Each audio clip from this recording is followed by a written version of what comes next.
Good afternoon, everyone. I'm Kristen Schildt. I'm a professor of sociology at the University of Chicago.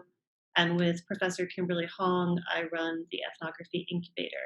And I will be the moderator for our second session. Today, in this panel, we're going to focus on ethnographies of policing, so research on how police do their job. We're going to move on to our next panelist, who is Seth Stoughton. Seth is an assistant professor of law at the University of South Carolina who studies policing and how it is regulated. Before a career in law, he was an officer in Tallahassee for 5 years, so can talk about that experience, I'm sure, and is the co-author of the very, very recently released Evaluating Police Uses of Force, a book that delves into how society evaluates use of force incidents and what role government accountability should play.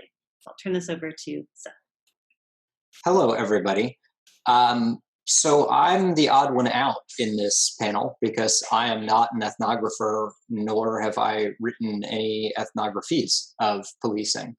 But I am going to talk about something that I think fits decently well into the panel's general sense of trying to understand policing from an internal perspective.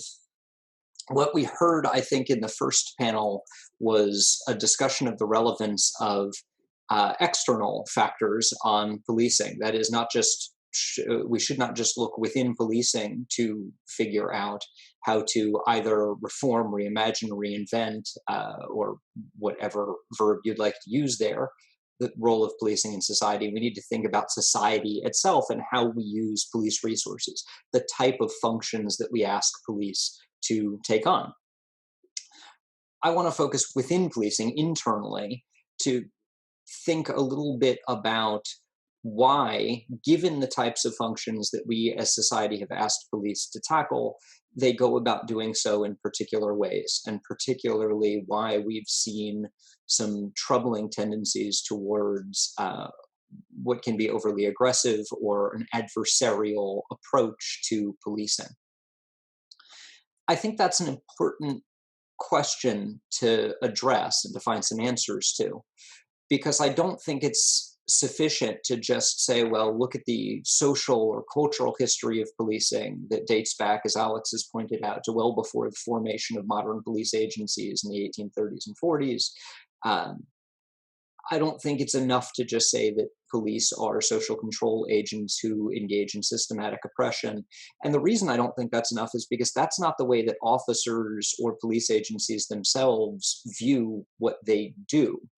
So if you're trying to shift a conversation about policing, I think it's important to have something of a shared vocabulary for that conversation. So if we can better understand why police have some of the views they have, then I think we are in a much better position to shift fundamentally the culture of policing and ultimately the role of policing. So the rhetoric that I'm going to use is one that's become a little bit buzzwordy, and I don't love buzzwords because of the tendency to overuse them without really thinking about them, either positively or negatively. But with that caveat, I'm going to use this spectrum of warrior-like and guardian-like. I use that because it arises out of policing itself. At least since the 1980s, although I would argue even longer than that, policing has really begun to venerate this concept of the police warrior, the idea of the warrior cop. And I think we need to understand why that it has positive connotations within policing and the structural factors that have reinforced both the warrior metaphor as appropriate for policing and also the appeal of that concept, that metaphor for policing within policing. So let's start with what it means. I'm going to start by defining what I think officers understand this concept of warrior policing to mean, talk a little bit about how it's been reinforced, and describe why it has become a problem. I'll probably spend the least amount of time on that last bit because I think a lot of it is, to a significant extent, self-evident. what does it mean to be a police warrior? Or at least let me rephrase that slightly. What do officers understand it means to be a police warrior? There is no single answer. The more officers you ask, the more answers you are going to get. But I think we can summarize, or at least I have summarized, by identifying 4 characteristics that officers read into this concept of warriorhood. The first is honor, the honorable nature of the police mission, the idea that warriors are in service to others, and they're in service to others for honorable ends, that warriors are supposed to be committed to justice, to defend the weak from those who would take advantage of them, that they are the shield and the sword of a free society. The second characteristic or attribute of the warrior would be duty. That not only do officers or warriors have this self-serving mission, but it's demands a degree of self-sacrifice, because the mission has no end in sight. There is no point at which, from the officer's perspective, policing or this adversarial warrior metaphor won't be called for, because the cause or the calling of policing is one that officers will never see completed. So to commit to a career that you will ultimately retire from, essentially in the same position as when you joined it, requires a degree of duty. One of the more popular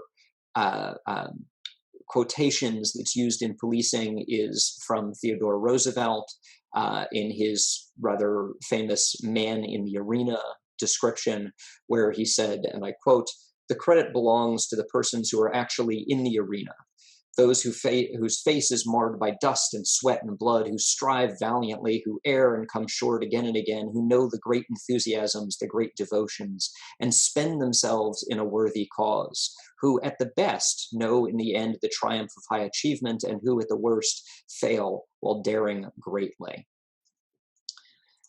Of course, to have that degree of devotion to duty, a greater duty that's beyond the individual officer, officers read into the warrior concept the attribute of resolve. And we can read resolve or grit or determination in at least 2 ways, one of which is simply the mental tenacity to commit to the type of duty that an honorable service requires. And you can see, I hope, the connections between some of these attributes that I think feed into this warrior concept. But at a more micro level, officers read into the warrior concept this need for grit, tenacity, resolve, and that's to survive dangerous and particularly deadly force encounters. It's widely said within policing that officers need to have this warrior mindset, this grit and determination, because without that, they might die from an injury like being shot that they would otherwise survive. If they had the right mindset, then they can survive injuries that the wrong mindset would prove fatal. And the last of the 4 characteristics, so far I have honor, duty, and resolve. The last of the 4 characteristics that I think officers read into this concept of warrior policing is a willingness to engage in righteous violence. Violence has a degree of celebration within policing culture. The willingness to use violence, ideally when it is necessary, although we can talk about that a little separately. The use of violence as part of being the sword of society. Violence is a tool. It is a tool that the warrior must consciously choose to use, because as folks who have proven very influential in this field, like Dave Grossman, have described, officers are, at least in their own estimation, some of the few who recognize the need for violence in society. That without righteous violence, we are at the mercy of those who use violence not in a righteous way, right? Who use evil violence, if you will. So if we look from, I think, a broad police perspective, the concept of the warrior ideal or the warrior metaphor has these really positive characteristics, right? Honor and duty and resolve and this willingness to engage in righteous violence. If that looks a little bit two-dimensional, if that looks a little bit cartoony, I think that's actually right. I think the warrior concept has been sort of sold as this metaphor without a lot of depth to it. And that's not a huge surprise, right? Because although we have philosophers of war who study causes, justifications for war, and we have a long history of that in the military tradition, we really don't have the same degree of philosophical interrogation of policing. Certainly not within policing, and even I would argue outside of policing, we don't have that until relatively recently. So I think our image, or at least this warrior metaphor for policing, is a little bit oversimplified. Okay, let me rephrase. It's a lot oversimplified in my mind. So with this rather simplified image, why is it appealing, right? I think there are multiple reasons but we have to understand why police might hew, or why police culture might hew to this particular metaphor as a powerful one. First, I think it's so attractive, it's so appealing as a metaphor because it's viewed as being really important. And everyone, I'm sure, has seen the concept of policing depicted as the thin blue line, where you have a black line and then a blue line in the middle and then another black line underneath. That thin blue line represents policing. The wall, the barrier between anarchy and chaos on one side and ordered society on the other. Without that thin blue line, officers are told, there is no society. It simply collapses. There's a powerful appeal to being needed, and to being needed by society in the way that the warrior metaphor tells officers they are needed. Similarly, but I think separately, the warrior concept is attractive because it is exclusive. Not everyone is capable of serving as a warrior. So to be a police officer, to be a warrior, is to be one of society's elite, even without really connecting to the realities of one's own situation, right? The idea, certainly the messaging that officers get, is that officers thrive as part of these elite.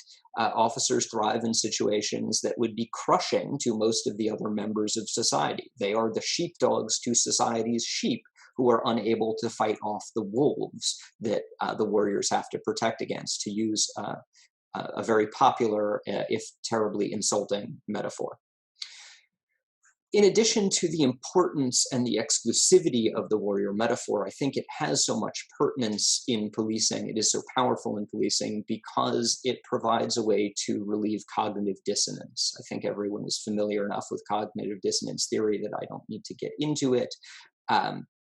In policing, cognitive dissonance can result from a couple of different things, one of which is the actions that officers themselves take, right? In other contexts, knocking someone to the ground and tying their hands together and throwing them in the back of a car and then locking them up in a little cell would be really problematic behavior. That is destructive and harmful behavior. By adopting this warrior metaphor, officers are putting themselves on the side of right and justice, and that alleviates the dissonance of having to take actions that are otherwise harmful, hurtful, violent, and the like. One officer in a 1985 ethnographic study said, and I quote, "The job runs against every good impulse you ever had," end quote. It portraying oneself or adopting this warrior metaphor aligns the actions that officers take with the impulses that they have to protect society broadly, perhaps often by dehumanizing or diminishing the individual with whom they are interacting with, right? In Van Man's classic taxonomy, they become the asshole, and that puts them on a different moral plane than the officer over the rest of society. There's another way that the officer metaphor can help resolve cognitive dissonance, and this is less with police action and more with what police see. officers do see some pretty traumatic events. They see people treat each other really, really badly in some cases. They see children who've been raped, family members who have turned against each other, pretty awful things. If the officer views their job as protecting everybody in society, then that includes the folks who've done some of these awful things. So when the officer adopts a more warrior metaphor, when they have put themselves in an adversarial position to at least part of society, that helps relieve the cognitive dissonance of being serve and protecting, but only serving and protecting the right aspects of society. Obviously, you can see the potential for abuse and problems there. The fourth, I think, reason that the warrior metaphor is such a powerful one in policing is that officers are told that it is a matter of survival. And this relates to the grit and determination point I made earlier. Officers get messaging repeatedly and from a variety of sources that they need to adopt a hypervigilant warrior mindset, because if they don't, they're complacent and they can get killed. One of the things that Sarah mentioned is getting interrogated by the sergeant she was riding with about the location, right, where they were at any given time. That's critically important, officers learn, because you have to know where you are and what direction you're going at any given time. Because if someone starts shooting at you immediately, you need to be able to provide your location and direction of travel on the radio. Or if you get involved in an unexpected foot pursuit, you need to provide your location and direction of travel on the radio without hesitation. To do all of that requires officers, they are told, to adopt this hypervigilant warrior mindset. Every aspect of policing, officers are told, is inherently dangerous, or at least many aspects of policing are inherently and highly dangerous. And to survive the dangers of policing, they need to become warriors. They need to have that broader warrior mindset. I think there's a fifth reason. So far, the first four reasons why I think this warrior mindset or warrior metaphor is so powerful in policing are largely internal to policing. I think the last one is external to policing. And that's because I think it's given policing as an industry, and it's given individual officers a degree of social or political capital that they may not otherwise have. Up until, I would say, very recently, our public discussions about crime as an aspect of public safety have tended to be pitched in zero-sum terms, right? Which is why in political debates, we have the hard on crime or tough on crime folks pointing fingers at everyone else and saying that they're soft on crime. If that's the framework of the debate, then by positioning themselves as warriors against the forces of evil and criminality, officers are helping reinforce that framework and also making sure that they have some persuasive rhetoric with which to diminish opposing positions. I'm not just talking about like the 90s hard on crime political discussions. I'm also talking about what happens today. And we can see the way that this rhetoric is leveraged by, among other things, police union officials in New York, for example, or in Minneapolis. If you criticize the police, then you are threatening the lives of officers. They're going to engage in depolicing. That's going to increase crime. We can't possibly, we've heard recently, we can't possibly shift police resources or invest in other aspects of public safety infrastructure like mental health services because it's going to extend 911 calls, right? There was recently a political ad on exactly that point. I count that as part of this sort of overarching warrior framework that has become so powerful and so appealing. But it hasn't just developed within policing. It's also been reinforced by external to policing. And if we want to, and if I'm correct when I argue that we need to, among other things, shift the fundamental nature and culture of policing, then we need to understand not just the appeal of this metaphor, but also how it's been reinforced. It's been reinforced through the adoption of tactics like rapid response to active shooter situations, and by the broad availability of what had previously been tactical operations to a broader law enforcement audience, right? So if we look at the history of SWAT teams and the development of tactical operations, they were originally justified for a couple of very low frequency but very high risk events: armed barricaded subjects, hostage situations, active shooters, and the like. And those types of operations were really limited to usually, hopefully at least, well-trained and well-equipped tactical operators. Today that's shifted, so it's very common for patrol officers to get some of the training, some of the equipment, but not nearly the degree of training or unit cohesion that a well-trained, well-organized SWAT team might have.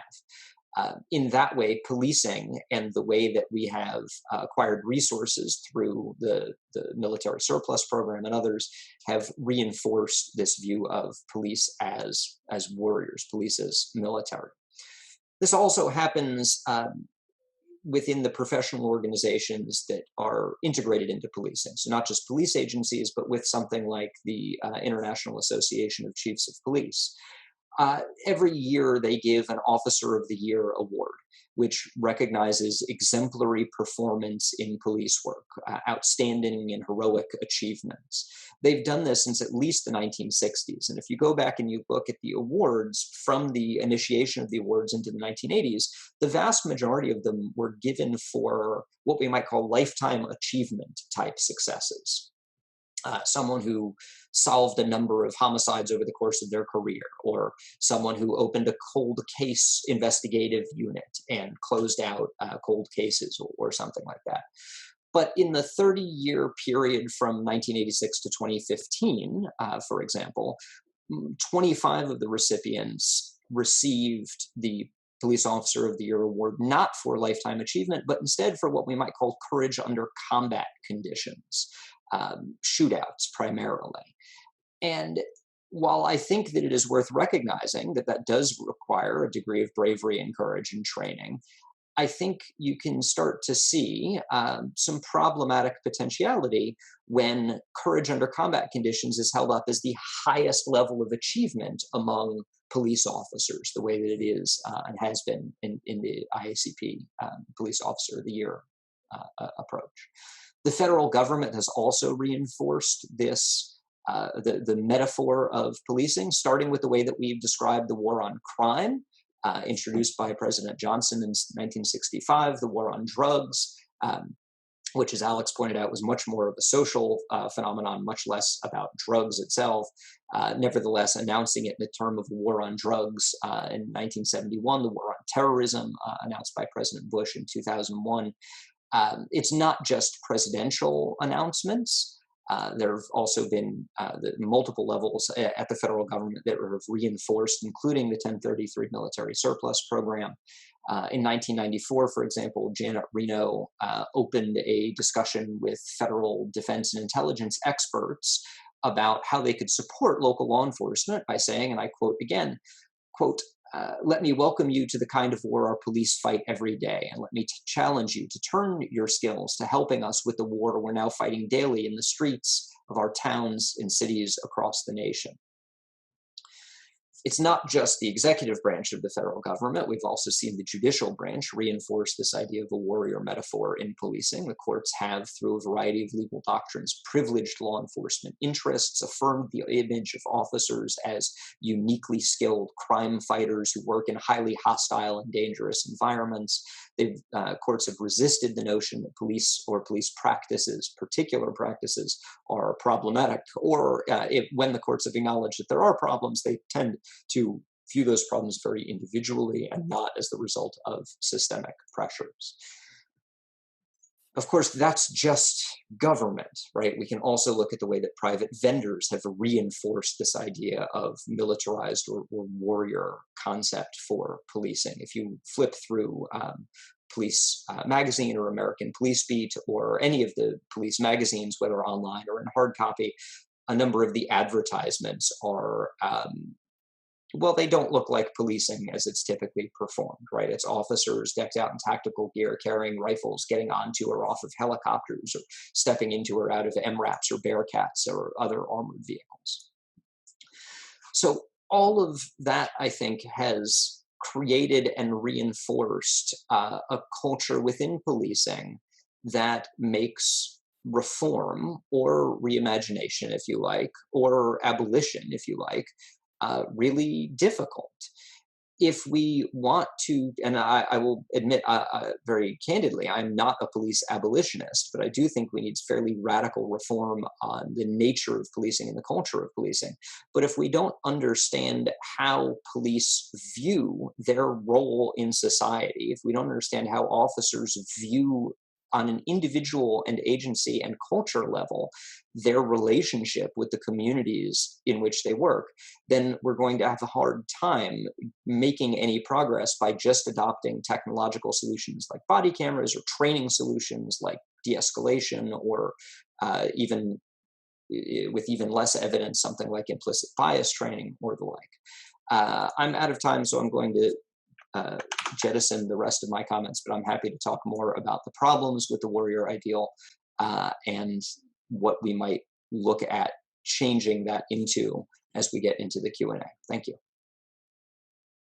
Great, thank you so much. Our final panelist is Professor Calfani Toure, who is an assistant professor of criminal justice at Quinnipiac University. In his research, he examines the interplay of gentrification and tough-on-crime policing, with a focus particularly on the impact of the everyday encounters with law enforcement on the lived experience of African Americans living in public housing. And prior to his time in graduate school, he did spend time in Georgia as a practicing police officer. So I'll turn this over to Professor Toure. And I do want to say after this, we'll have a Q&A, so you can start generating questions if you want. We have 2 now, but we'll be happy to take questions. Great. So first and foremost, I want to thank Julian. I want to thank the University of Chicago, and I want to thank the audience for taking time out of the day to attend what I think is a really, really important conversation. And I would be remiss if I didn't sort of share that I am really excited about this conversation, and to be in conversation, I think, with such great scholars and activists who are both passionately and intellectually engaged in this issue around policing. So yeah, my research, by and large, sort of involves the intersections of race, place, and public safety. And yes, I looked previously at sort of displacement from public housing as part of this larger sort of phenomenon of gentrification. And in particular, what is the role, if you will, that law enforcement play? And I'll just sort of point out the role that law enforcement play with regards to displacement from public housing as part of the Hope 6 and New Community-like initiative programs coming from housing and urban development. In order to dispose these sort of properties that are part of the public trust, they have to be concentrated by a single racial or ethnic group. They have to be beyond disrepair. They have to exceed the poverty threshold.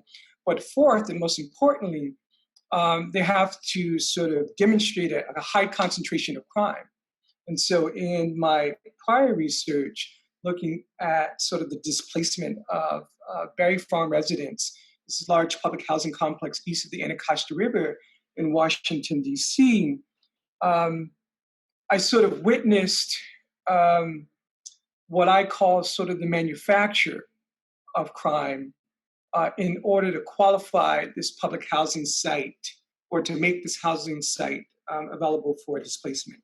Currently, I'm interested in the police encounters of African American and Latinx males in urban public space, particularly space that is marked or characterized by flux, which is space that is undergoing gentrification and sort of urban revitalization, or these sort of liminal corridors that sort of sit interstitially between predominantly white and or affluent spaces and those other spaces that are predominantly African American, Latinx, and poor.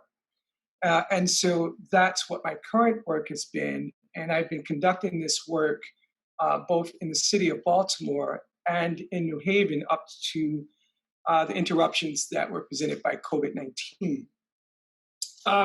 So I just probably, I want to talk about ethnography But I'm at a point in my own sort of current research where I'm just sort of thinking about what the next steps are. Like, how do I resume my ethnographic research, but in a safe way? And so I'm sort of mulling over, if you will, some of the data that I've collected. And so what I want to offer in the end of my remarks is just really some general observations.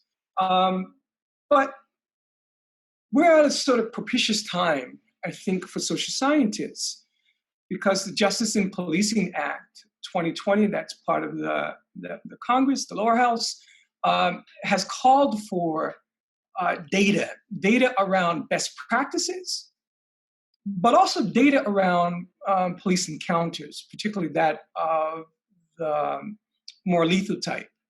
As well, the Senate has put forth their Justice Act initiative, and they also call for more data. And so, we're in this moment where there is at least a call for data. The question that I have is, what type of data becomes privileged in these sort of calls? So thinking about the previous panel,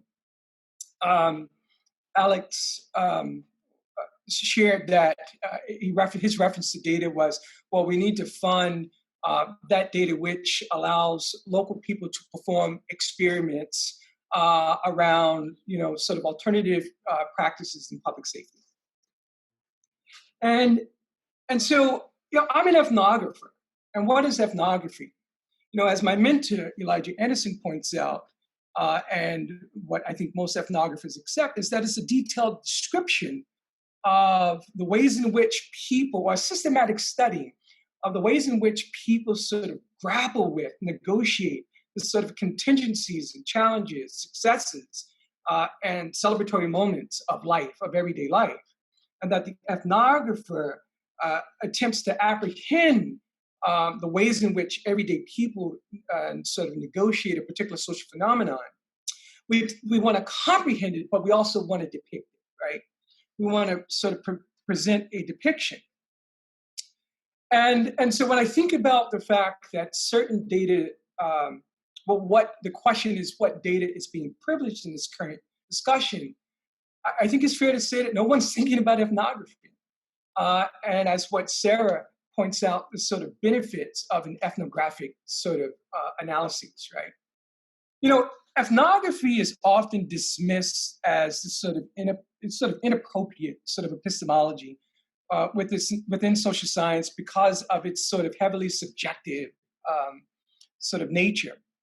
But I do want to point out that up until the last quarter of the 20th century, even at sort of great institutions like Chicago and the sociology department, anthropology department, in some ways, ethnography was, as a qualitative approach, was considered a complement, if you will, to more quantitative approaches. In fact, I like to sort of sum the sort of tension that, or sort of the metamorphosis of the two sort of epistemological traditions in social science as being one situated in positivism and the other one situated in naturalism.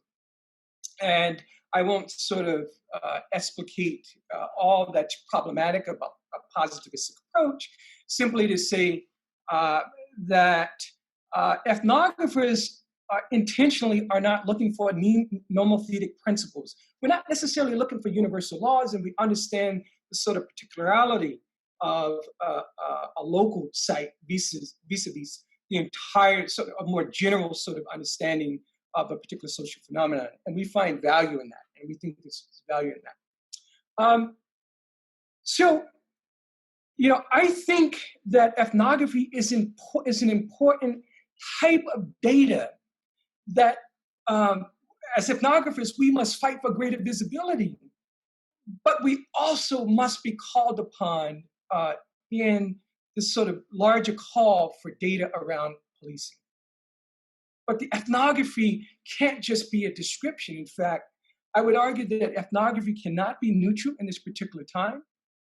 or observe or sort of position yourself with some sort of value or sort of neutrality, that ethnography itself must be political. And so I want to make sort of two prescriptions for the ethnographic approaches.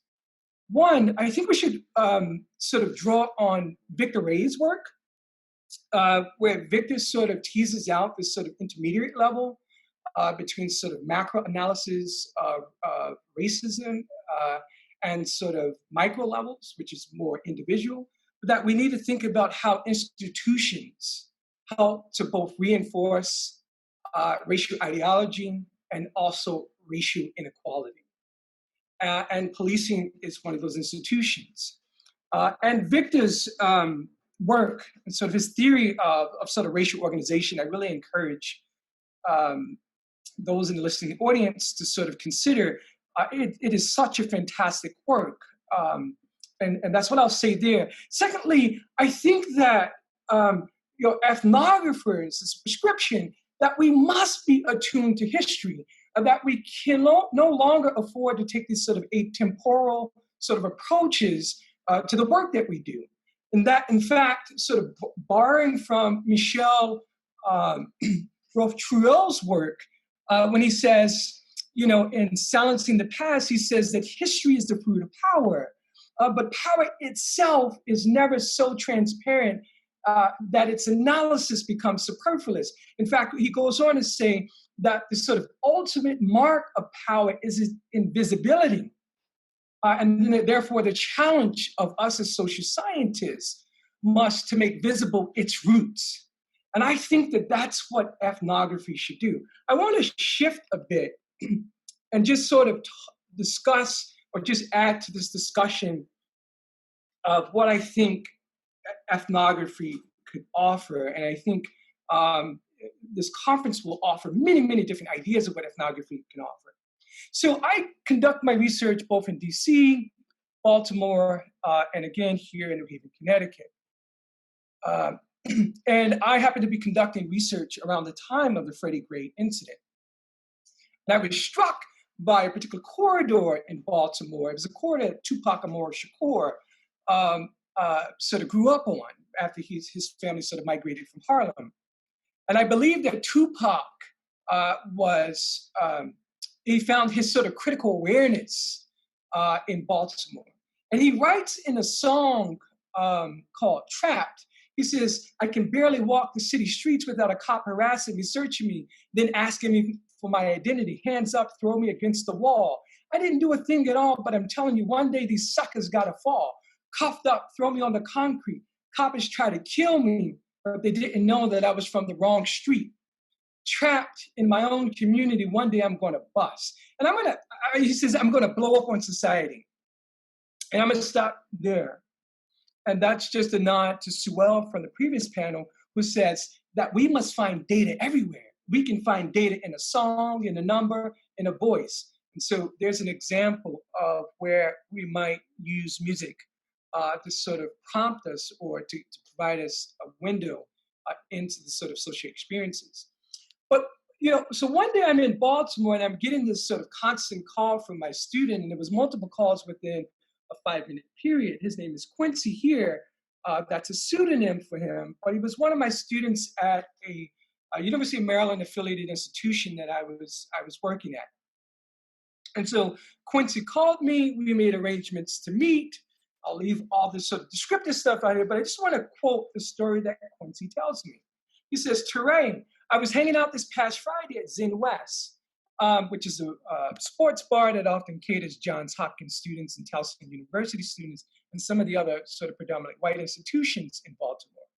And he says that I was there until the last call, just hanging out, watching the sports channel and talking to other students from Towson, Hopkins, Loyola, etc. He said, man, I even joked with this Baltimore police officer about how the Ravens' chances against the Pittsburgh Steelers still didn't look good. Their sorry asses lost to the Bengals. Bro, anyway, this officer was off duty working at security, right? I thought we were good, right? So at the end of the night, about closing, when I was walking back to campus, which he has to sort of walk through sort of white neighborhood, or at least this particular liminal corridor that separates a particularly affluent part of Baltimore from eastern part of Baltimore, which is extremely poor, and where Morgan State University is located. And he says the Baltimore police officer pulled up on me saying, "Hey, you fit the description of a drug dealer." And I was like, "What?" Man, they searched me talking about my sweater smelled like marijuana, Toure. I smoked, but I ain't had shit on me at that time, bro. What I did have was this sort of fake ID, and I dropped that quick. They didn't even see it. And it was a few feet away from us. But anyway, so this other officer decides that he's going to arrest me. And then this officer from the bar comes up from Zen West. And I'm like, thank God, man, I have a good relationship with this dude. He said, "Man, you know, this MF didn't even say anything to say, hey, to vouch for me, my credibility, that I was just at the bar, I wasn't drinking, I was hanging out." And he says, in the end, he says, "You know, this punk so-and-so probably called the police on me to begin with." Now, Quincy ended up spending an entire weekend in Baltimore County Detention Center, and most African-American males fret the idea of being arrested on a Friday because the chance of having a quick turnaround, that is, receiving a preliminary pretrial hearing, and then sort of being released on their own recognizance, is lost. So when I'm meeting him that Monday upon his release. And the reason why I share that, because I'm in the process of conducting this ethnographic research in Baltimore, and he's actually warning me. He's taking me on to sort of guide me about my research in a protective way, and tell me to watch out for this particular corridor. But he was frustrated, and he was ready to go to war with Baltimore City Police. And I observed many individuals in Baltimore arrested. And interestingly enough, when we sort of think about the problems with quantitative data, and I know this personally from being a police officer both at the state, city, and county level, is that sometimes officers don't write critical incident reports or incident reports for just stopping somebody on the corridor in the public way, unless it's pursuant to an arrest. You know, those of us who are former police officers, but those of you who are conducting research in police officers knows that the majority of time an officer spends his or her time sort of processing administrative tasks. And if adding on a police report becomes the consequence of a stop, question, and frisk that doesn't produce anything by way of probable cause for an arrest, we don't report them, or the practice is not to report them. And such was the case in Baltimore, because I could rarely find evidence of these stops that I'm witnessing along the corridor.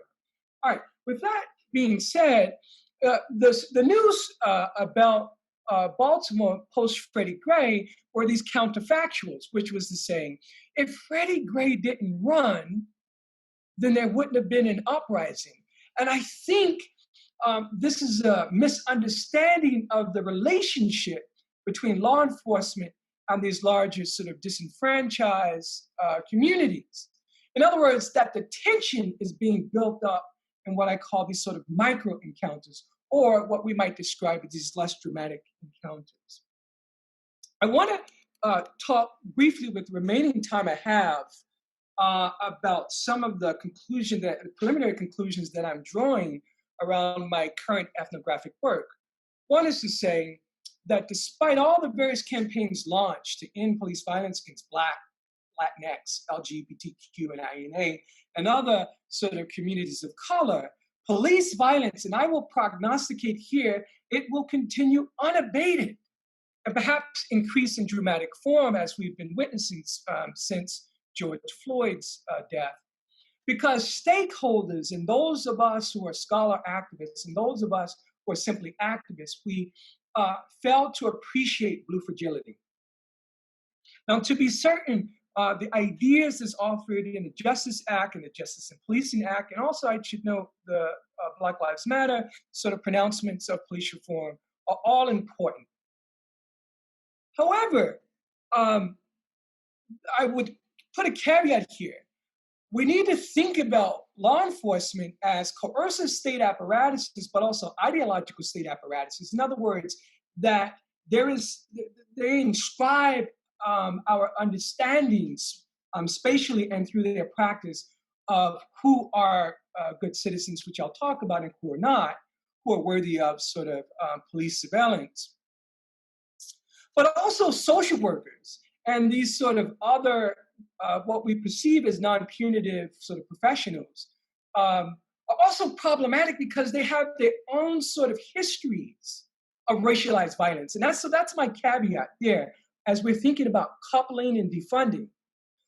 One of the things I want to say about blue fragility, and so I sort of have been thinking about this concept, and Robin DiAngelo's work helped me to sort of to gain some clarity.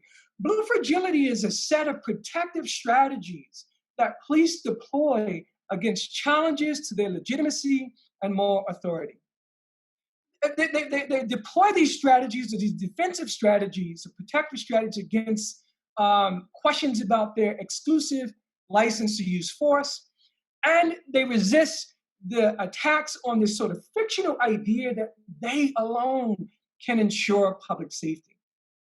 Now, these strategies include everything from withdrawal from and silencing of civil discourse, verbal and physical aggression, work stoppages, mass callouts. In effect, these strategic responses shut down criticism, and they're intended to symbolically restore police as more agents and to prevent meaningful and desperate changes. And I would argue, similar to Robert DiAngelo, that blue fragility should not be understood as a weakness, but as a strategic maneuvering to sort of parry critics and to deflect attention away from the historical and structural policing and rates. Now, for the sake of time that I have, let me just end with this. I believe I'm somewhere near my 15 minutes. Let me simply sort of give some context to this. Law enforcement officers are pulled from a society that is already shaped by what Victor H. sort of notes in his writing, of these institutions that help to sort of reinforce and propagate sort of racial inequality, right?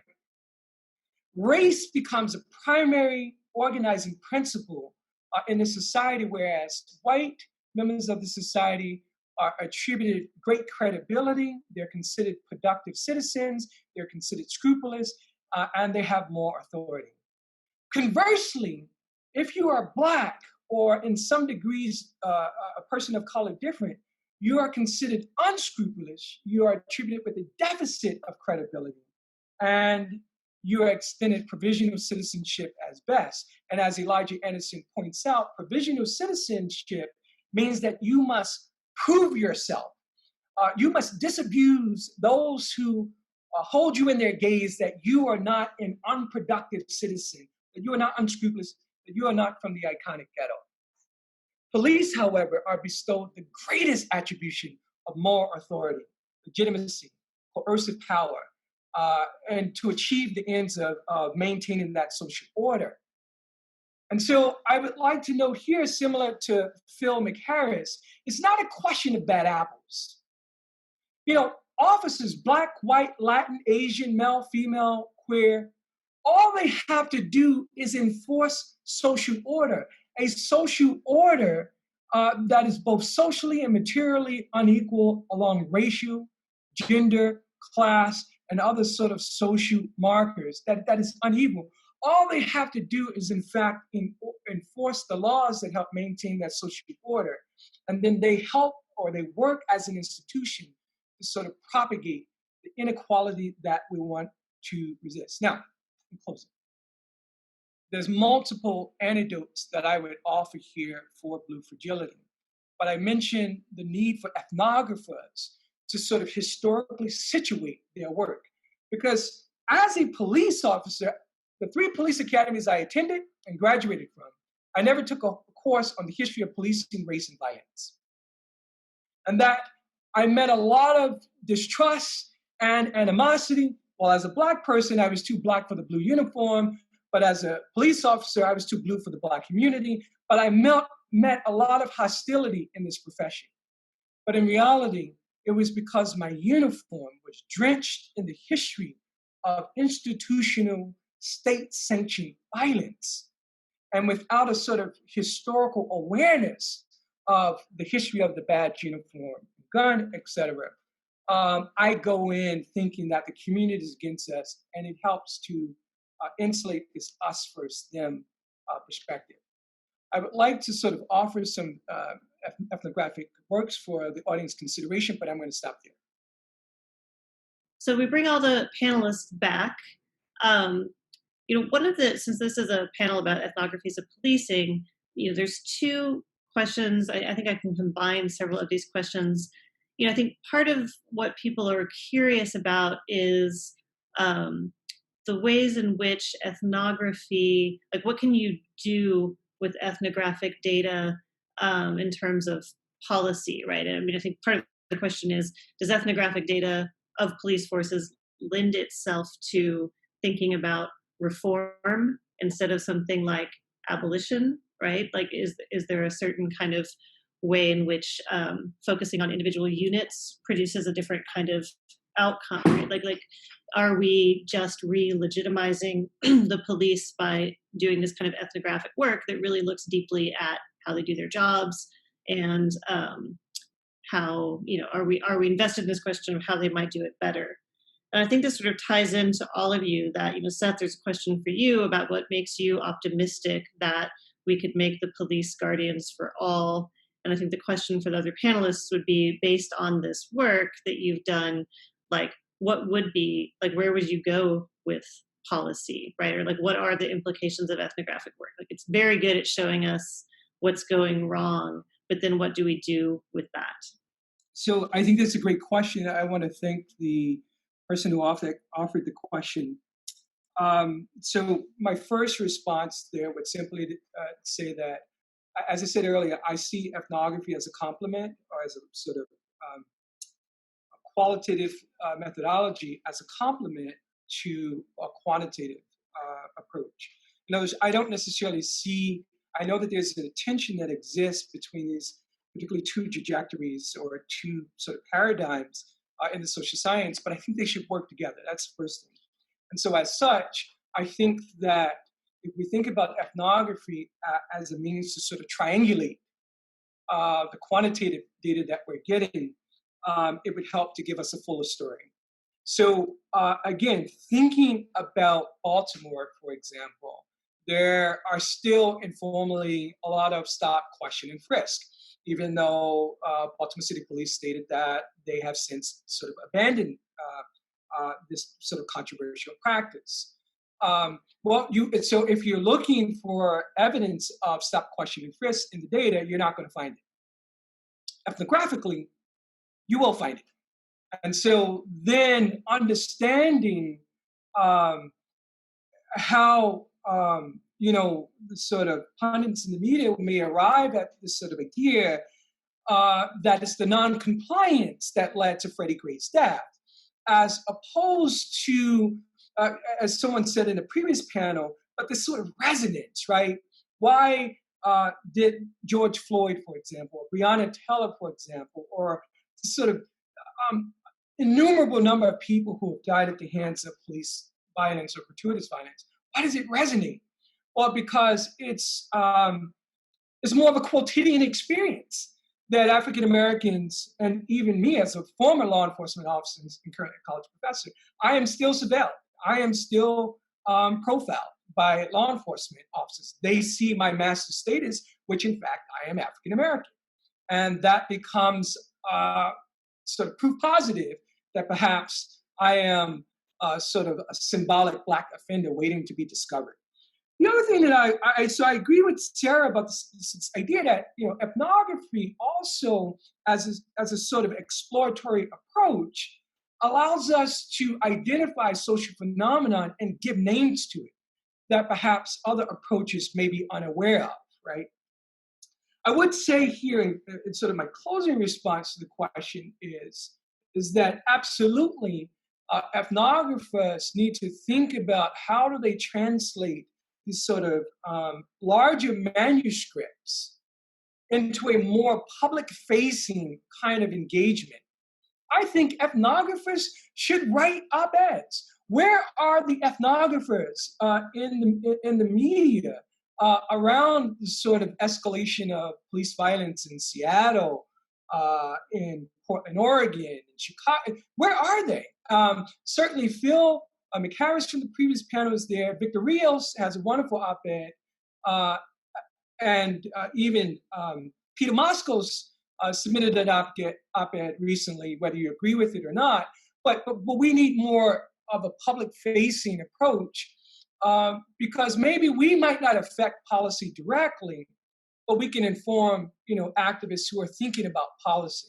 But I would also argue that our work should be interventionist. And so I said earlier, my a priori approach to ethnography, or at least my prescriptions to ethnography, is to have ethnography that's both informed by Michelle's work, but also by Victor's work, and that it presupposes that power operates in an invisible fashion to help reinforce the racial inequality that we experience.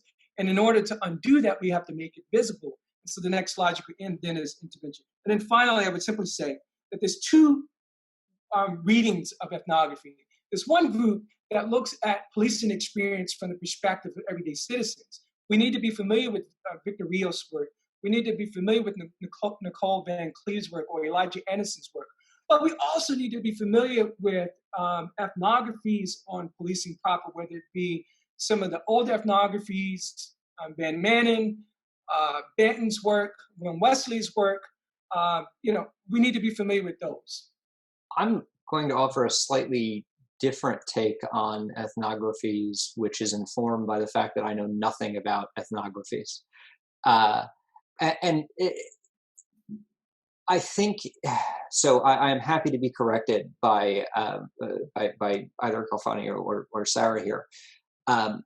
If we look at some of what has happened in the international context, right, then we can understand that ethnography is, in a certain sense, a pretty important part of post-conflict reunification in the form of truth and reconciliation commissions, which I think are largely, although not embedded ethnographies, are largely about airing and hearing people's lived experience with problematic conditions. This was true in Northern Ireland, in a number of countries in post-apartheid, South Africa, for example. I'm sorry, I said a number of countries, a number of contexts in post-apartheid South Africa. I don't have much else to say about ethnographies. I know there was a second question in there, but honestly, it's been driven from my head by the eloquence of my co-panelists. So we have two more questions about ethnography. A question, I think, for all the ethnographers of what do you do in your ethnography when you see examples of violence or, the police actually, doing violence to people under the guise of, legitimate power? Like, what do you do about these kinds of abuses that you might see? I think the last question is really an important question in terms of ethics. I actually am trained as an anthropologist who works in the field of criminology, and our ethics argue that principally do no harm. And so the question becomes, in what way, as an observer, do you contribute to the harm that officers are putting out? I would say this in agreement with Sarah, both as having ride-alongs with me, but also being an officer who does participate, being an ethnographer who primarily does do my work through archival research and also interviewing, but by and large, I am a participant observer. I know that in more critical incidents, the ride-along or the rider, as what we call, is often not, that officer is not sort of assigned to any particular situation. Now, there are officers who, because of boredom or just their orientation to violence in situations, they will flout the rules and respond to the call anyway, and then there's an opportunity for you to witness perhaps an escalation of force.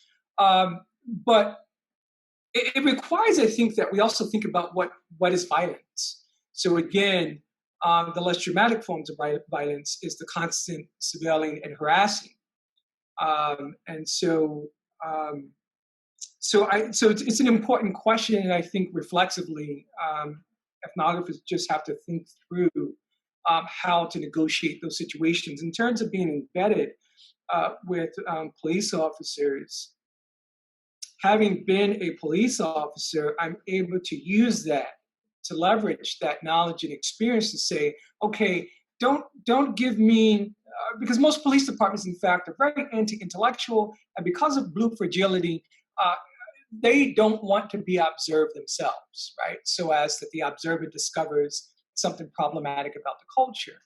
But as a former police officer, I try to leverage that and say, look, I'm familiar with the profession. Don't give me the front story. I want the back story. And so I think that that's been effective, but by and large, it's just observation in that way. Yeah. Great. So we have a couple of questions about the history of the warrior cop ideal that we'll direct to Seth in terms of, we have questions about, when did we move from, shooting your gun as the ultimate sign of being a police officer to police officers having pride and never having shot their gun in service. And if you could talk about the relationship between this to the military. I know you responded to Kathleen Blue, but talk about that. And also the kind of gendered concept of this, of like the warrior. Yeah, all of those are really good questions. So history first. At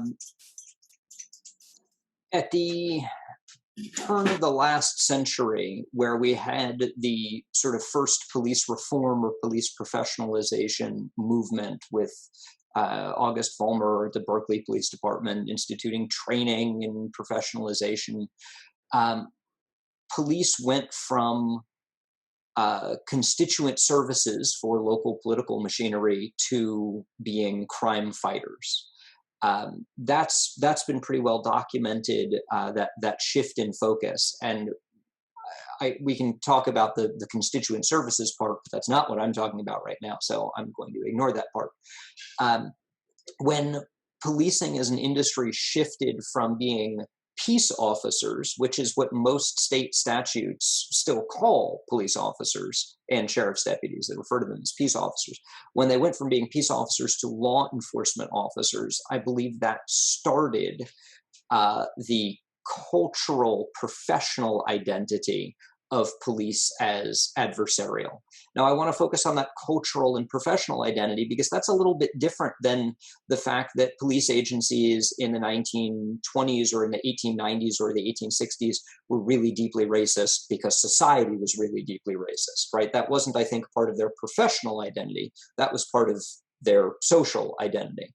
I think we start to see the warrior thing as an independent or at least an interrelated aspect of police professional identity going back into the 19-teens and 20s, developing further into the 1950s and 60s. That gets reinforced with the introduction of SWAT tactics. Incidentally, SWAT stood for originally Special Weapons Attack Teams before the name was softened to Special Weapons and Tactics in the 1960s. And then it sort of goes from there. Officers actually, as best we can tell, and data is really limited on this, officers kill fewer people per capita today than they did in the 1970s. But you have to remember that the 1970s was a pretty high conflict era, right? The same thing is true in the 1920s. A lot of officers were killed, and officers did an awful lot of killing in the 1920s because of the conflicts in Prohibition. In the 1960s and 70s, conflicts largely growing out of or related to the civil rights movement led to a high degree of killings, both of police officers and by police officers. It's also the 1970s that saw the sort of introduction of what's been referred to within policing as the tactical revolution, where you really had pracademics, sociologists or criminologists like Jim Fife, who developed a school or a study of police tactics from within, in his case, the New York Police Department, that pretty dramatically reduced police uses of force. So I don't know that it's right to say that we see more use of force, or at least more lethal uses of force today than previously. But that's also because we happen to have decent data, not great, but decent data on lethal police uses of force. And we really have very, very little reliable data on what I think are far more common, what I know are far more common, and that's less lethal uses of force, right? There are about 1,000 lethal police shootings every year. We can extrapolate from studies on the lethality of police shootings to say that there are a total of somewhere between 2,000 and 6,000 total police shootings, both lethal and non-lethal. Even at the high end at 6,000, that's 6,000 incidents out of more than 60 million police interactions every year. Every police shooting is kind of anomalous. If we really want to get a better sense of what policing looks like, to be able to compare one agency to another, one jurisdiction to another, or the same place over time, we really need a lot more information about how often police are slapping people or bringing people to the ground or using these higher frequency, lower severity uses of force. And that's where we really lack data. I know that I just went off on a tangent, and I apologize for that. Calfani wants to respond, so I'll turn it over to him. Yeah, please. So I do want to make a comment about sort of history. It's important to understand policing broadly. You have both those who are in uniform and who are formally authorized to police, and then you have what's called lateral citizen police. And historically, because of race and because of the way in which Black and brown bodies were surveilled in the society, you had both slave patrol, but you had everyday citizens who would act in the capacity of law enforcement to both surveil and also punish Black and brown bodies if there was any sort of perception of wrongdoing. And these perceptions could not have, perhaps weren't even guided by the furnishing of evidence of wrongdoing. It was just the sort of arbitrary decisions of those who were acting as police. So when you find Karens today, or you find the Craigs today, there is a continuity between that. And so it's not just a post phenomenon of 9/11, see something, say something, but it's always been an expectation of everyday citizens to police Black bodies. The second thing is that sort of mass incarceration becomes this sort of phenomenon that we discuss post 1960s and 70s. But the mass incarceration of Black bodies in particular had been happening in the 18th century for free African Americans who existed in society alongside of the enslaved African Americans. So it's important that we look at the antecedents of policing, and we do so properly. And this also means that we look at the ways in which police in the Northeast and parts of the Midwest in particular sort of carried out some of the same practices against ethnic Europeans, those coming from South, Central, and Eastern Europe, Irish, Italian, etc. But over time, they're able to assimilate into this larger category. But African Americans, all right, so I'm not saying look at a relic of the past. I'm saying that we have to have it in historical analysis if we, as good ethnographers. But we also have to trace the continuity of this violence, both in formal policing and informal policing. Yeah, I would agree with Calfani's comments there, and I have two articles that are relevant. One is on moonlighting, private policing, and the other is it's on this concept of what in European research is called third-party policing, but it's about getting a broader understanding. We should distinguish between policing as an institution, by which we mean police agencies, sheriff's departments, and the like, and policing as an activity, which is not necessarily limited to the policing as an institution, right? George Zimmerman, or the three people who killed Ahmaud Arbery, were engaged in policing as an activity, or certainly thought that they were engaged in policing as an activity, even though their connections with policing as an institution were attenuated. They were there, but they were somewhat attenuated. we also have to acknowledge the response of policing as an institution to policing when it takes place by private individuals as an activity. That, while separate from the warrior mindset stuff that I've been focusing on, that is absolutely highly relevant, right? There are far more security guards, for example, than there are police officers in the United States, and they are engaged in the policing of space in a way that we would normally talk about and research with policing. And then beyond just security guards, we have the Chads and the Karens that Calfani aptly mentioned. So I'm going to stop everyone here. Unfortunately, we are over our time. I want to thank all of the panelists. Thank you so much for being here with us.